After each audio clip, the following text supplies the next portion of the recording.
Hello, everyone. I'm ZHAO Chuang. Today, we are going to talk about Gamba the Carcharodontosaurus. Generally speaking, Carcharodontosaurus was a large carnivorous dinosaur, with a size comparable to that of T-Rex. In my memory, the first time I heard about Carcharodontosaurus was when I was a little child. At the time, I came across an article in a book specialized for pupils, which described the whole process of Paul Cyrano excavating the Carcharodontosaurus in Egypt. I was very impressed by the article saying that a carnivorous dinosaur larger than T-Rex had been found. A few years later, I saw a photo of its fossils, a restored skull, which was quite shocking.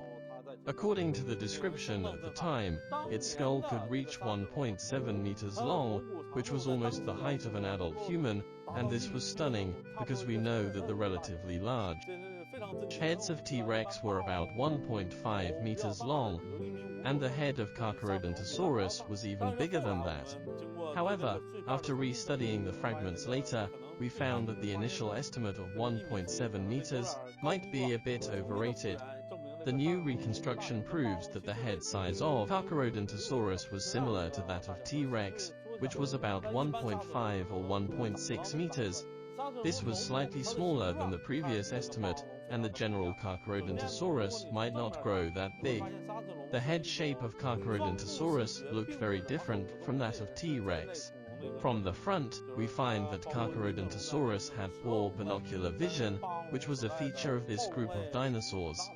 This group of carnivorous dinosaurs, which included Allosaurus, greatly differentiated from the tyrannosaurs, which T-Rex belonged to, by their triangular face. Their face was unlike those of T-Rex, whose face was wide at the back and suddenly became narrow at the nose.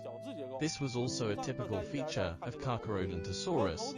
In addition, the head of Carcharodontosaurus was relatively wider, and it had two rows of keratinous structures on the top of its head. Let's look at its head from top to bottom in detail. We can see that it has two rows of keratinous structures atop its head, but these keratinous structures were not reconstructed with a smooth surface, as we did with those of T-Rex or Allosaurus. Regarding the structure of the skull, including Carcharodontosaurids such as Carcharodontosaurus or Giganotosaurus, we find that there are very rough and uneven textures. Some scholars believe that the structure covered on the surface might be similar to the shape formed by various large scales, a bit like the cheeks or face of Pachycephalosaurus and the skin of some late Pachycephalosaurids or Ankylosaurs, a series of very rough structures, but that part of T-Rex or Allosaurus was relatively smooth, so they had a big difference, and we restored it like this. Fossils show that there was a separate lump behind the eyes, another separate lump in front of the eyes, and the top of the eyes was empty. But in general, this keratinous structure should be connected. Probably, the missing part had no bones preserved, but the keratinous structures on the sides would extend and form a bridge connection. A layer of tissue would wrap it over to make it a whole. Structures like this tended to have brighter colors, as this shape located in this position usually looks more prominent than the rest of the body in color. We painted it a yellowish color. The entire shape of the head of Carcharodontosaurus was very recognizable. It had a very rounded head top, a large arc that looked neat, its eyes were near the highest point, the back of the eyes sloped down, and the entire head was a huge arch. The nose was rather pointed. When alive, its nostrils were slightly downward. On the skull, its nostrils were a little higher. While doing restoration, we generally make its nostrils a little lower, leaving some room for the nasal cavity. Its antorbital fenestrae were very huge, but when doing restoration, we generally do not make them very obvious. Because the surface of this opening structure was covered with skin, the skin here was relatively thick, filled with soft tissue, so it looked plump, and was as smooth as the rest of its face. So, we don't make it particularly obvious, but it was still different from the texture of the nose and mouth. We generally design the scales atop the antorbital fenestrae to be soft, while on its snout, we design the scales to be large, similar to those of tyrannosaurs. This carnivore always uses its mouth to attack with great force, so the skin here had evolved to be strong, similar to the beaks of today's birds. So we make the scales on this part larger and more defensive, like armor. However, the antorbital fenestrine would bear less impact force, and the antorbital fenestrine was hollow, and there was no harder structure underneath to support the relatively rough skin, so we made the scales here somewhat small. Then let's take a look at its lower jaw. The lower jaw of Carcharodontosaurus was very distinctive, which was spoon-shaped. This group of dinosaurs had a very recognizable feature, that is, the front end of its mouth was relatively flat, and the cheek suddenly dropped downward, bending down like a spoon. When alive, it was covered with muscles. This part could be bigger, just like this. It was once believed that the flat teeth of Carcharodontosaurus were caused by the formation force, which flattened the teeth when they were deep in the ground. But it later turned out that this might not be the case, as some specimens showed that its teeth were still flat even, though they were preserved under a different direction of the formation force. Carcharodontosaurus had a very big mouth and well-developed jaw joints, which was also one characteristic of carnivorous dinosaurs. Many carnivorous dinosaurs, including Allosaurus, could open their mouth very wide. Although its head looked slender with its mouth closed, when its mouth was open, its head instantly became very large, and such a large mouth could hold a lot of food. Using its cutter-like teeth, Carcharodontosaurus could tear a large piece of meat from their prey in one bite, allowing it to quickly get full in harsh environments, preserve physical energy, and live longer. This is their secret to survival.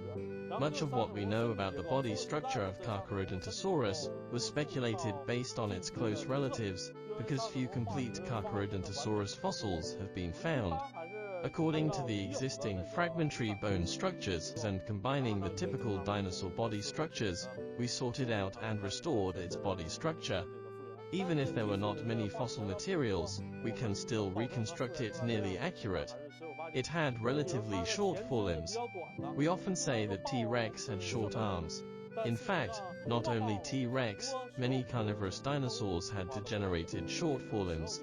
The representative Carnotaurus and the Holobalusaurids had shorter forelimbs, which were more vestigial than those of T-Rex.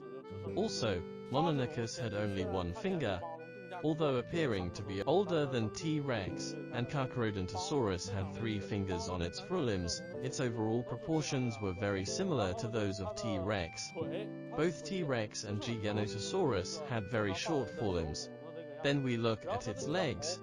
Its legs were not very long, like the legs of a normal carnivorous dinosaur. There were not many foot fossils of Carcharodontosaurus, but we can clearly see that it had 3 big toes, and a little one at the back, just like what typical carnivorous dinosaurs had. The big toes corresponded to the less sharp, worn-out claws.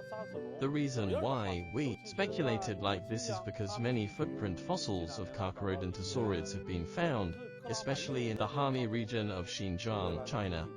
In the past couple of years, some footprints that might have been left by Calmaeosaurus, a Carcharodontosaurid, have been found. These footprints show that its toes were like this.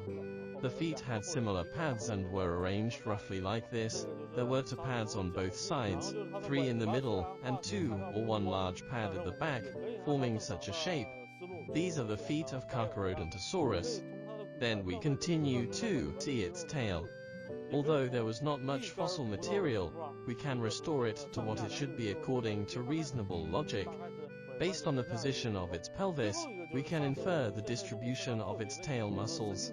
Based on the shape of a bone, we can infer the joint position between the upper and lower groups of muscles. So the tail is like this. Finally, there was something very special about Carcharodontosaurids. Relatively speaking, their neural spines were higher. A representative of Carcharodontosaurids was Acrocanthosaurus, which had very high neural spines. Looking from the side of its neural spines, we find that their lower middle part had a large number of these grooves, causing this part to be wrapped by a large number of very strong back muscles. The body of Carcharodontosaurus was relatively high, but we did not restore it a back sail. There were traces of muscles on both sides of its neural spines, so when restoring, we wrap its neural spines with muscles. If observing its skeletal structure, you would find that the upper part of its ribs was flat, and the lower part was like this. If we make a skinny restoration and make the ribs flat, the middle part of the neural spines would also be wrapped up like this. But in fact, the two concaves of the rib corresponded exactly to the upper part of the neural spines, forming a contour that could accommodate the two sets of muscles. So when doing restoration, we took that view. Although its neural spines were relatively tall, which were a rounded structure, as the model shows. Only the tips of neural spines can be seen from the appearance. Good, the above concludes our introduction of Gamba the Carcharodontosaurus. Thank you all.